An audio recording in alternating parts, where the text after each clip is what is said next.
Assalamualaikum warahmatullahi wabarakatuh.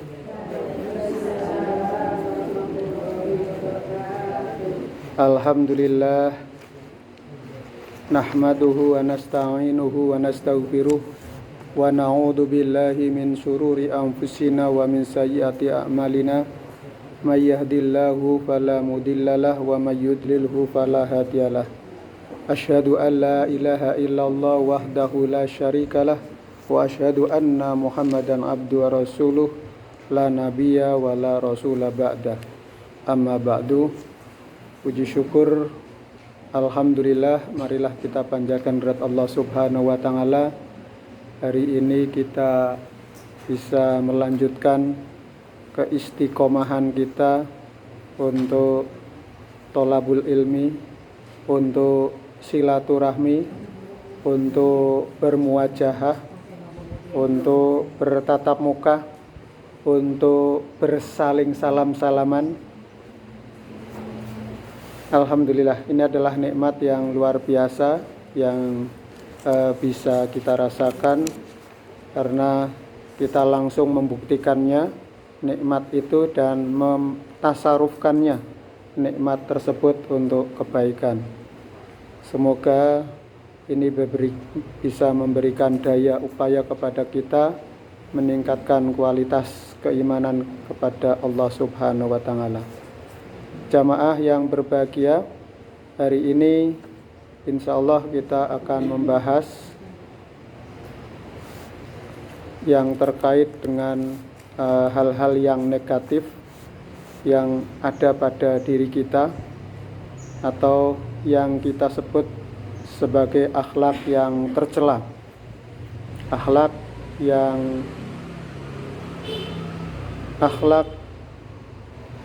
mazmumah. Tapi sebaliknya, akhlak yang terpuji adalah akhlak mahmudah, yang baik. Pertama, kita mulai dari satu sabda Nabi, di mana riwayat ini berasal dari Abu Hurairah. Ngan Abi Hurairah qala Rasulullah sallallahu alaihi wasallam, Iyakum wal hasada fa innal hasada ya'kulul hasanati kama ta'kulun nar khotoba. Akhraja Abu Dawud. Yang artinya bahwa dari Abi Hurairah, ia berkata, telah bersabda Rasulullah sallallahu alaihi wasallam, hendaklah kamu berjauh diri dari dengki, karena dengki itu memakan kebajikan-kebajikan sebagaimana api memakan kayu. Jamaah yang berbahagia, jadi iri dan dengki ini adalah sangat dahsyat. Itu istilahnya nyaplok ya. Nyaplok itu apa? Memakan, melahap kebaikan-kebaikan yang telah dilakukan kita pada masa yang lalu.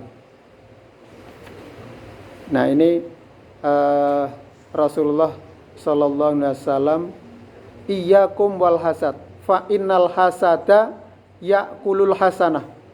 Sesungguhnya hasad atau iri, dengki itu ya'kulul hasanat, memakan kebaikan-kebaikan.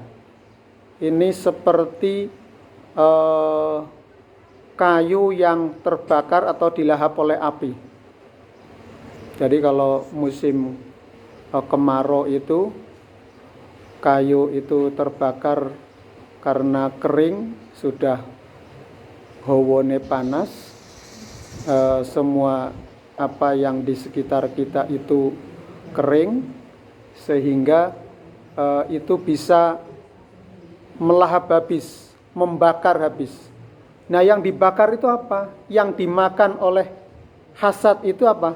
adalah kebaikan-kebaikan yang kita lakukan. Maka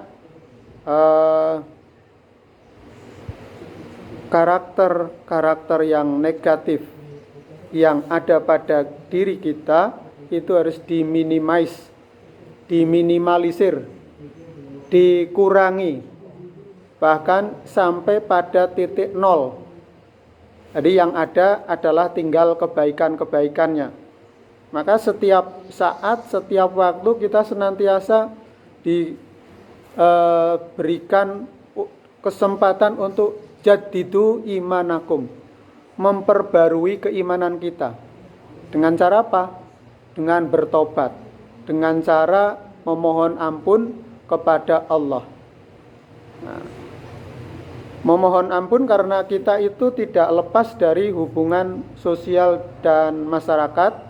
Ada vertikal, kalau vertikal itu adalah urusan kita dengan Allah. Tapi ada horizontalnya adalah bahwa kita ini adalah menginjak bumi, tidak lepas dari pergaulan, tidak lepas dari komunikasi, tidak lepas dari hubungan kita di dalam masyarakat. Maka di sini timbul yang namanya adalah iri dan dengki itu bisa memakan kebajikan-kebajikan yang telah dilakukan. Istilahnya ngrogoti dari kebaikan yang kita miliki. Maka kita harus meminimalisir, bahkan menghilangkan dari sifat-sifat itu dengan cara bertaubat, dengan cara memohon ampun kepada Allah Subhanahu wa taala. Di dalam riwayat yang lain Rasulullah sallallahu alaihi wasallam bersabda, laisa syadidu bisur'ati innama syadidul ladzi yamliku nafasahu indal ghabrab. Bukanlah orang yang kuat atau pegulat. Orang yang kuat itu tidak lain melainkan yang bisa mengendalikan dirinya ketika marah. Jadi bukan orang yang kuat itu adalah orang yang seperti pegulat ya, atau petinju, petarung. Otot kawat balung balung besi atau Gatot Kaca nih ya, yang kuat itu. Tapi orang yang kuat itu adalah orang yang as-sadidu innamas sadidul ladzi yamliku nafsahu inda dhabat. Orang yang apabila dia marah mampu mengendalikan dirinya, mampu mengerem, mampu menahan amarah. Jadi kalau di dalam surat Ali Imran itu wasari'u ila maghfiratin mir rabbikum wa jannatin 'arduhas samawati wal ardh u'iddat lil muttaqin alladzina yunfikuna fis sarra'i wad dharra'i wal kadhiminal ghaidha wal 'afina 'anin nas. Mereka yang mampu mengendalikan, mengerem kemarahannya indal ghadab. Nah, ini yang mampu mengendalikan itu adalah orang yang muhsinin, orang yang berbuat baik, orang yang baik hatinya. Nah, ini. Jadi orang yang kuat itu adalah bukan orang yang mempunyai kekuatan fisik, jasmania, tetapi adalah orang yang mampu mengendalikan dirinya ketika emosinya membuncah. Karena apa? Emosi ini adalah tentu karakternya adalah disusupi oleh setan. Jadi setan itu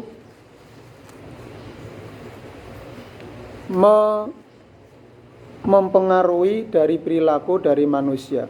Setan itu menggoda manusia dari depan, dari belakang, dari samping, melalui pori-pori kita, bahkan mengalir ke aliran darah kita, sehingga kita senantiasa diharapkan untuk berta'awud, senantiasa memohon kepada Allah. Ta'awud itu a'udzubillahi minasyaitonirrajim. Aku berlindung dari godaan setan yang terkutuk. Nah, karena setan itu tidak mengenal stratifikasi sosial, siapa saja akan menjadi sasaran atau goda. Hanya saja kalau kita mungkin orang biasa-biasa digoda setan nggak terlalu. Tapi tadi dampaknya itu konflik. Ini di dalam ayat ada yang menyebutkan di dalam surat Al-Isra ayat 53, wa qul li ibadi yaqulul lati hiya asan inna syaitana yanza'u bainahum inna syaitana kana li insani aduwan mubina. Qul li ibadiya yaqulu, dan katakanlah kepada hamba-hambaku allati hiya ahsanu, hendaklah mereka mengucapkan perkataan yang lebih baik atau benar. Inna syaitana yanzaghu bainahum, sesungguhnya atau sungguh setan itu selalu menimbulkan perselisihan di antara kamu, di antara mereka. Inna syaitana kana li insan aduwwam mubina, sungguh setan adalah musuh yang nyata bagi manusia. Ya, di sini bahwa kita memang awalnya baik-baik saja, tapi setan itu senantiasa memprovokasi kepada kita untuk tadi terjadinya suatu perselisihan. Makanya kalau dalam rumah tangga ketika berselisih atau terjadi suatu emosi atau erosi, gitu, maka harus dikendalikan. Kalau tidak, tadi ini adalah sudah diprovokasi oleh setan sehingga menimbulkan perselisihan. Jadi yang ada itu adalah upaya-upaya untuk menceraikan, untuk memisahkan, untuk terjadinya suatu perselisihan.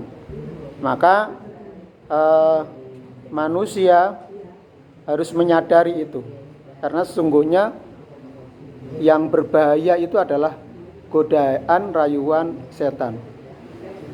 Setan itu di awal, kalau sudah terjadi suatu perselisihan, setannya itu minggir. Ya, manusianya sudah jadi kesetanan. Nah, makanya tadi terjadi pembunuhan, terjadi konflik, itu tidak lepas dari memang setan itu mempengaruhi manusia, menggoda manusia sampai tadi terjerumus dan dia betul-betul menyesal. Tapi kalau kita koreksi kembali, maka itu sesungguhnya adalah yang bisa membuka hati dan pikiran kita adalah Allah memberikan hidayah kepada kita sekalian. Maka Tuhanmu lebih mengetahui tentang kamu, wahai kaum musyrik. Jika Dia menghendaki, niscaya Dia akan memberi rahmat kepadamu dengan memberi petunjuk kepadamu sehingga kamu beriman, dan jika Dia menghendaki, Dia akan mengazabmu disebabkan karena keburukan perbuatanmu dan kekufuranmu sehingga kamu mati dalam kekufuran. Dan kami tidaklah mengutusmu, wahai Muhammad, untuk menjadi penjaga bagi mereka yang mencegah mereka dari kekufuran atau memaksa mereka kepada keimanan. Jadi Allah memberikan hidayah kepada kita, memberikan kekuatan kepada kita, kemudian mengembalikan kita untuk ke jalan yang baik. Nah, di sini dari ayat maupun hadis tersebut kita bisa mengambil suatu pelajaran bagaimana kejelekan ataupun kemungkaran itu bisa menghabiskan kebaikan yang kita lakukan. Kemudian di dalam hadis yang lain dari An Jabirin qala Rasulullah sallallahu alaihi wasallam ittaqu dulma Fa inna dzulma dzulumatun yaumal qiyamah wattaqu suha fa innahu ahlaka man kana qablakum. Akhrajahu Muslim. Dari Jabir ia berkata, telah bersabda Rasulullah sallallahu alaihi wasallam, berjauh dirilah daripada kezoliman. Karena kezoliman itu beberapa kegelapan di hari kiamat. Dan jauhkan diri daripada kikir yang beserta tamak, karena sesungguhnya yang demikian itu telah binasakan orang-orang sebelum kamu. Jadi ini karakter negatif yang lain itu adalah dolim atau dulmun, kezaliman. Jadi dolim itu bisa kepada orang lain, bisa kepada diri sendiri. Yang biasanya kepada diri sendiri itu dianggap tidak dolim. Contohnya kita menghambur-hamburkan waktu, tidak memanfaatkan dengan baik, itu juga dolim. Atau mengkonsumsi sesuatu yang merusak diri kita sendiri, itu juga perbuatan dolim. Kalau dolim kepada orang lain kita jelas ya, bisa kita melihat mungkin melakukan kejahatan, melakukan perbuatan yang tidak diperkenankan. Karena sesungguhnya apa saja yang kita lakukan itu kembali kepada diri kita sendiri. Nah, maka di dalam ayat sudah sering saya sampaikan di dalam surat Zalzalah, "Famay ya'mal mithqala dzarratin khairan yarah." Barang siapa yang melakukan kebaikan sekecil biji atom, Allah akan membalas atas perbuatan yang kita lakukan atau dengan pahala. Wa may ya'mal mithqala dzarratin syarran yarah. Barang siapa yang melakukan perbuatan yang jahat sekecil apapun, maka Allah juga akan membalas setimpal dengan apa yang kita lakukan. Kalau kebaikan itu dibalas berlipat ganda, apalagi kalau di bulan Ramadan ya, kita berbuat baik, mungkin memberikan takjil. Umumnya itu yang paling sederhana itu adalah menyiapkan takjil, karena memberikan takjil kepada orang yang berpuasa dinilai pahalanya sama dengan orang yang berpuasa. Nah, kelipatan-kelipatan itu adalah memang untuk memotivasi kita di dalam fadhail a'mal, untuk keutamaan-keutamaan kita di dalam beramal itu. Jadi kezaliman ini adalah kegelapan. Mungkin kalau di dunia saja gelap sudah kita bisa merasakan ya. Oglangan selama 10 hari listrik. Betapa repotnya ya. Mau masak susah. Kemudian kebutuhan-kebutuhan yang tergantung dengan listrik semuanya praktis. Nah, itu aja terkait hanya teknologi ya. Nah, ini kalau di akhirat ini adalah kegelapan hati kita karena kedzaliman. Sehingga kita harus meminimalisir, menghilangkan, bahkan itu harus kita sucikan. Maka yang namanya hati itu adalah menjadi pusatnya kita, yang dinilai oleh Allah itu adalah kebaikan yang kita lakukan. Kemudian di dalam riwayat yang lain ini terkait inna akhwafa ma akhafu alaikum syirku asgharu ar-riya. Akhrajahu Ahmad bi isnadin hasanin. Kemudian hal-hal yang negatif yang lain adalah terkait dengan riya. Riya, kalau riya Ria itu nama ya. Ria atau Rian atau. Tapi kalau ria yang dimaksud di sini adalah berbuat sesuatu ibadah atau kebaikan yang diperintahkan oleh agama dengan maksud supaya dipuji oleh manusia. Jadi melakukan sesuatu bukan karena lillahi ta'ala. Jadi di dalam ayat itu yura'unan nas, karena ingin disaksikan, dilihat oleh manusia. Maka ketika kita beraktivitas tadi kita harus berta'awud, kita bismillah. Sekalipun kadang-kadang hati ini akan terus memberontak ya, pengen ya. Jadi bukan karena suatu ewuh pekewuh di dalam kehidupan sosial kita, tapi adalah harus murni semata-mata mengharap ridha Allah Subhanahu wa taala. Riya itu haram hukumnya. Dan Rasulullah SAW namakan syirik yang kecil atau syirkul asghar, syirik yang tersembunyi. Lantaran ibadah itu mestinya dikerjakan karena Allah.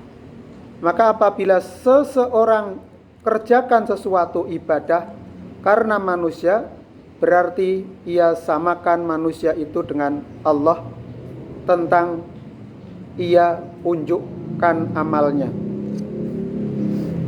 Nah, ini memang harus dibersihkan, harus dihilangkan dari diri kita masing-masing. Karena sifat-sifat ini adalah mempengaruhi amal kita sekalian. Jadi riya itu adalah melakukan ibadah bukan karena Allah, tetapi hanya ingin mencari popularitas ataupun ingin dipuji ataupun ingin diketahui oleh orang. Kemudian jamaah yang berbahagia, kita lanjutkan terkait dengan sifat-sifat atau akhlak yang tercela. Ini adalah tanda itu. Ayatul munafiki salasun. Idza hadatsa kadzaba wa idza wa'ada akhlafa wa idza tumina khona. Muttafaqun alaih. Jadi tanda-tanda orang munafik itu ada 3. Apabila berkata-kata ia berdusta, apabila berjanji ia menyalahi, dan apabila dipercaya ia berkhianat. Ini tanda orang munafik. Tentu kita tidak ingin disamakan ataupun ingin diidentikan dengan orang yang munafik, karena orang munafik fidarkil asfal, menjadi tempatnya itu adalah intipnya neraka. Panjenengan pasti sering adang nasi nggih? Adang napa-napa? Ngliwet nggih. Ketika kita ngliwet di situ akan ada intip. Nah, diibaratkan intipnya neraka itu adalah dasarnya. Jadi jarak yang paling dekat dengan api itu adalah orang munafik.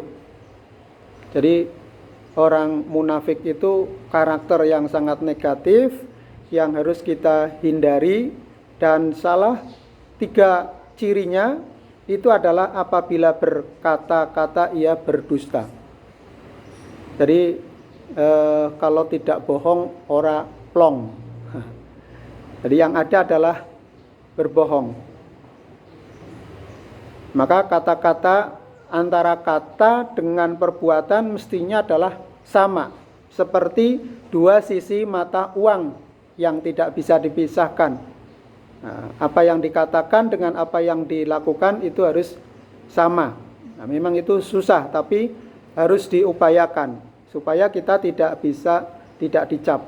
Nah, ini yang sering terjadi di antara kita, mungkin berkaitan dengan janji ya. Apabila ia berjanji menyalahi janji ya. Janji terutama terkait dengan hutang piutang itu. Biasanya janji sesok nek gajian. Gajian lewat, ikut lewat. Nah, ini. Makanya menyegerakan membayar hutang itu lebih afdol, supaya kita tidak menyalahi janji. Nah, karakter orang munafik itu adalah ketika berjanji dia menyalahi. Nah, terlepas apakah calon-calon para pemimpin ya, caleg ataupun calon presiden atau pemimpin itu dia berjanji di dalam kontrak politiknya itu adalah termasuk di sini, ya itu kita akan dinilai nanti, menilainya secara kuantitatif maupun kualitatif. Apa sih ikhtiar yang sudah dilakukan? Paling tidak ketika dia membuat visi misi itu sudah jelas terukur, tentunya adalah apa yang dia sampaikan, apa yang dia bisa wujudkan. Lah gimana kalau tidak terjadi atau tidak jadi? Ya tidak jadi ya sudah. Wong dia tidak punya otoritas untuk memenuhi janji. Nah, namanya kontrak politik itu seperti itu. Jadi yang ditagih adalah apa yang dia kampanyekan dulu. Ini karena musim kampanye nggih. Mungkin kita nyinggung-nyinggung sedikit. Bukan kampanyenya, tetapi adalah apabila memang pemimpin itu menjanjikan sesuatu untuk kesejahteraan rakyatnya, maka dia harus mewujudkan, dia harus melaksanakannya. Kalau dia tidak, maka dia ini kategorinya termasuk salah satu tanda orang munafik. Kemudian yang ketiga adalah wa idza tumina khana, apabila diberi kepercayaan ia berkhianat. Nah, makanya kalau pemimpin itu kulukum ra'in wa kulukum mas'ulun ala ra'iyatihi. Setiap pemimpin, setiap orang itu adalah pemimpin, dan setiap pemimpin akan dimintai pertanggungjawabannya atas apa yang ada di dalam pundak amanahnya. Makanya siapa saja yang diberikan kepercayaan oleh masyarakat, dia harus menjalankannya dengan baik supaya dia tidak terkategorikan sebagai tanda ayatul munafik, tanda-tanda orang-orang yang munafik. Jadi ini tiga hal ini mendasar ya, sangat mendasar bagi kita agar kita tidak terbiasa untuk berkata yang dusta. Kita harus hindarkan kata-kata kita. Kalau bisa kata-kata kita itu mutiara. Marah pun dengan keluarga kita itu mutiara. Nyenani anaknya, kowe masuk surga, kowe masuk surga. Tapi sebaliknya ya, kalau erosi itu apa yang keluar itu berbeda ya. Kadang-kadang teman-teman di kebun binatang itu juga diajak. Inilah yang harus kita hindari ya. Itu akhlak sebenarnya ya. Kalau kita kesandung atau kepleset atau kejepit, apa yang kita ucapkan? Atau kecipratan minyak ya ibu-ibu biasanya. Kalau bapak-bapak biasanya kesandung, kepleset, atau kejepit, ya, jepit mobil atau pintu atau apa. Atau kena susup gitu ya. Tahu-tahu cetut ya. Lagi ngelapi meja ternyata ada durinya ya. Nah, kalau kita yang keluar itu adalah teman-teman di zoo atau kebun binatang, wah inilah. Ini harus autokritik. Mestinya adalah astaghfirullah, kalimat-kalimat thayyibah, istighfar, mohon ampun, ada apa ini? Langsung refleks. Oh, saya tadi punya prasangka kepada bapak Oh, saya tadi prasangka kepada anaknya yang negatif. Suudon. Jadi suudon itu anggapan yang jelek kepada orang lain. Maka kalau kita mendengar informasi qila wa qala dari orang lain, kalau memang belum mungkin terkait dengan kejelekan orang lain ya, biasanya kita dapat informasi itu ya. Maka kalau kita tidak melihat sendiri, nggak usahlah kita respon itu. Kecuali kita punya urusan dan kita untuk menyelesaikannya. Nah, makanya kita harus mengerem di situ. Nah, akhlak ini adalah terkait dengan kebiasaan ataupun pembudayaan kita. Kalau kita biasa berkata yang baik, tentu tadi kalau kesandung dan kepleset itu tadi yang kita ucapkan adalah kalimat thayyibah, memohon perlindungan kepada Allah. Nah, kalau itu yang keluar tadi, kita segera memperbaiki, meralat, karena itu adalah menjadi kebiasaan kita. Ya, mungkin kalau di masjid akan ingat ya, tapi kalau ketika di pasar, benten nggih Bu Jampo nggih. Kalau di pasar itu luar biasa ya, setannya sangat luar biasa, dahsyat itu kalau di setan. Makanya kita masuk pasar itu harus berdoa, memohon perlindungan kepada Allah supaya di dalam transaksi tadi, biasanya kalau transaksi di pasar itu ada yang bohong, ada yang jujur itu. Nah, tapi kalau sampai pada dia punya kesimpulan jujur ajur dalam berusaha, wah ini bahaya sekali itu. Ya mungkin dia sekali menipu itu sekali dia berhasil. Namun berikutnya pasti yang dirugikan adalah konsumen. Untung sekali setelah itu adalah tidak ada konsumen yang komitmen lagi meninggalkan kita.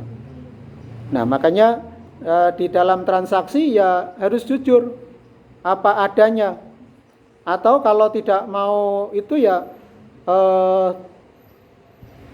tidak dimunculkan, istilahnya kalau memang barangnya itu ya apa adanya saja. Tidak perlu menambah-nambahi. Ini kulaknya itu pakai pesawat, kemudian ini gini untuk meningkatkan atau mempertahankan mutunya ya. Ya udah ini apa adanya saja. Niki panjenengan bisa melihat barangnya seperti itu. Saya punya harga segini, panjenengan mau berapa? Nah, ini biasanya di dalam perniagaan yang sering terjadi berkata yang dusta karena ingin mendapatkan pembeli, meyakinkan pembeli dengan berbagai macam dalil.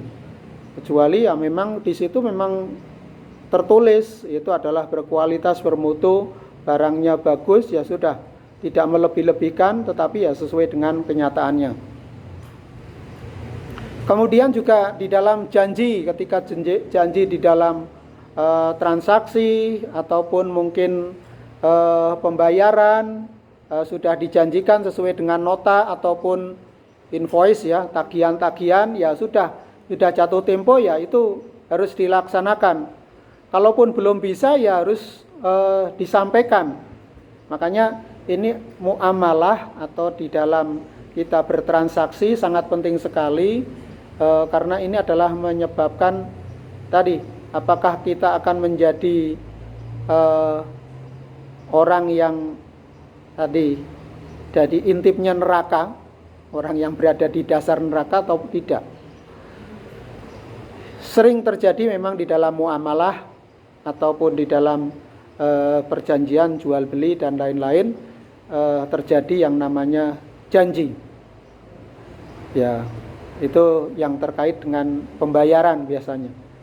Janji mau membayar tanggal 1, setelah tanggal 1 habis jam 00 juga sudah tanggal 2 juga belum ada kabar. Nah, makanya ada rescheduling, ada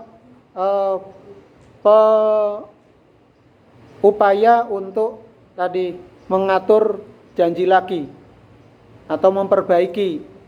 Jadi kalau sudah janji tidak tertepati ya segera sebelum jatuh temponya harus menginformasikan. Jangan nunggu ditagih sampai akhirnya juga bohong lagi dan bohong lagi. Ya, kita memang harus gentle ketika kita berani mengambil suatu pembiayaan, ya harus kita tunaikan.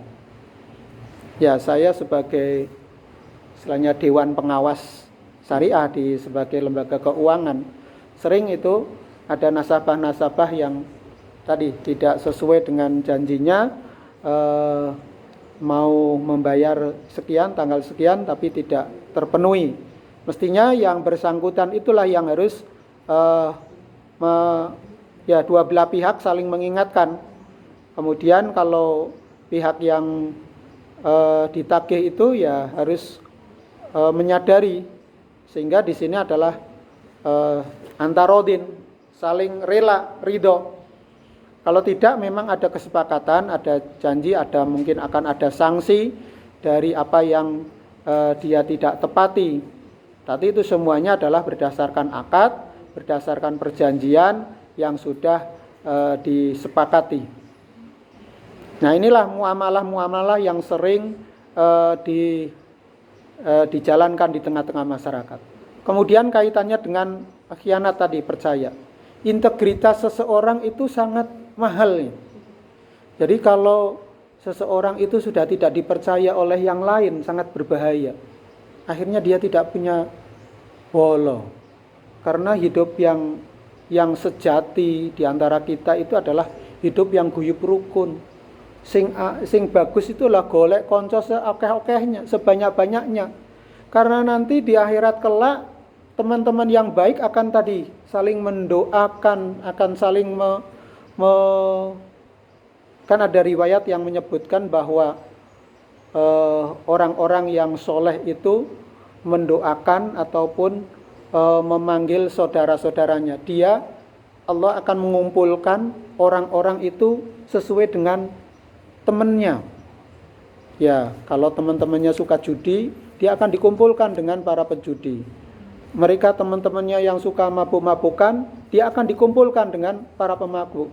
Nggak mungkin penjudi akan dikumpulkan dengan orang-orang yang soleh.